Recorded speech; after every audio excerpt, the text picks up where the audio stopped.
Welcome to JSA TV, where we're covering the latest news, trends, and innovations from thought leaders from within the digital infrastructure industry. I am Dean Perrine, and we are coming at you live. That's right, Safi. We are live at PTC Amazing. 2026 in beautiful Honolulu, Hawaii. And my new best friend over here is Tsafrir Oranski. Safi is the VP of Digital Infrastructure at Parametrix. Safi, welcome to JSA TV. I'm so glad to be here. Thank you for hosting me. Yeah, I'm glad that you are here as well, Safi. And I'm also actually glad to be here in Honolulu because, as I was saying, when I left Chicago, it was like 3 degrees Fahrenheit. And then I got off the plane and it was 73 degrees Fahrenheit. Can't And beat that. you can't beat it. And I fly back tomorrow. It's a 10-hour flight, not terrible.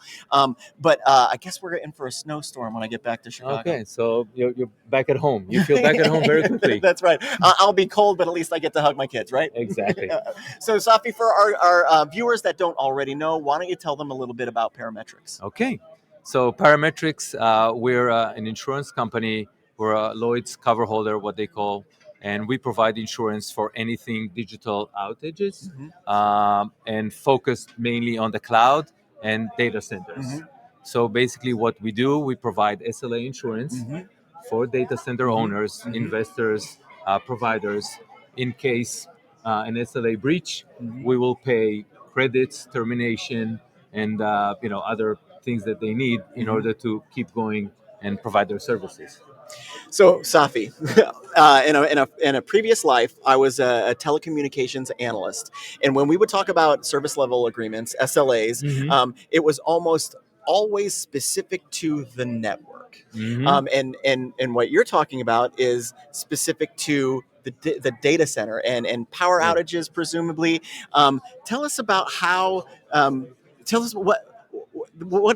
Obviously, I know if a data center goes down, we got problems, Yeah, right? yeah. But has SLAs for data centers always been around? They've always been around, Okay. like in telecom. That's where it came from. So the same thing, the 5 nines, 4 nines. Okay. There's four legs to this stool. We always say there's power, temperature, humidity, and connectivity. Most of these SLAs are structured around these four legs. Okay. Typically, if you get a power outage, once again, it's 5 nines, 4 nines, 3 nines. These SLAs, especially for when you talk about hyperscalers, they can reach up to 200% of your MRC, meaning 2 months of rent Yeah. can go down in 45 minutes. Okay, that's a lot of money. Yeah. And what we're seeing, the market is coming to us now is okay. How do I protect myself against Yeah. this? Because on the other side, sitting the investors, the equity, everyone that's needs to get that IRR or the debt terms, everything Yeah, yeah, else. yeah. All of this comes back to this SLA. Ultimately, we're looking at a cash flow problem Yeah. that we're helping data center owners, investors, and lenders protect. Fascinating to me because I remember, wasn't that like Superstorm Sandy in New York City, Yeah. and the floods and the equipment going down for weeks on end. So you could see where that could be problematic for folks going in and out of there. Both of us were talking about Chicago. Yeah. A couple of weeks ago, the CME the went down for 12 hours. Okay, you couldn't trade anything related to Chicago. Yeah. It was because of a data center outage. I did not Think know about that. how much billions of dollars were lost, and Yeah. that's why we need to find a way to offload that risk from the data center owners into the insurance.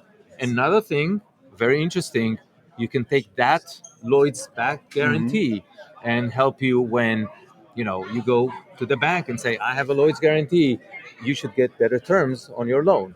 We've all heard of Lloyd's. We've all heard of Lloyd's. Yeah.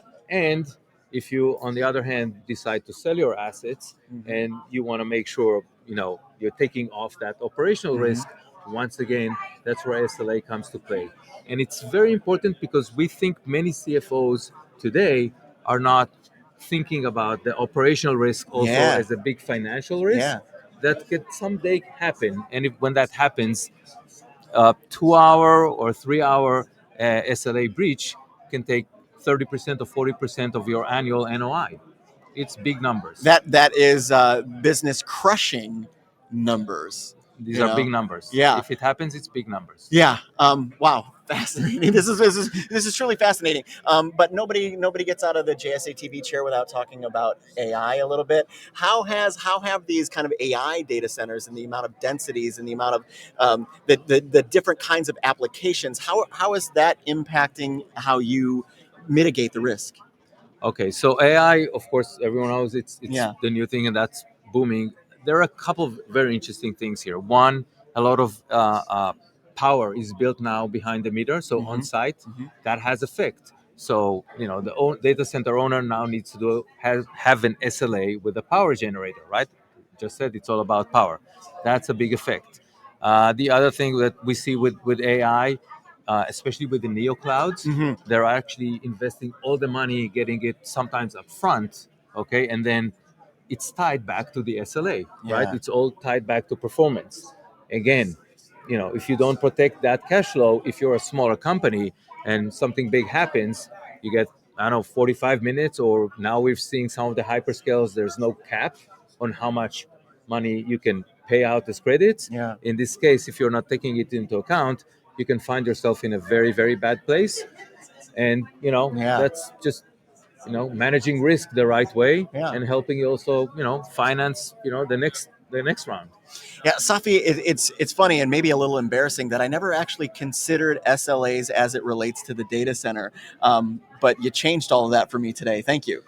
Appreciate it. Thank you for having me here. You bet. Thank you, Okay. Safi. And thank you, viewers, for watching JSA TV. We'll see you real soon.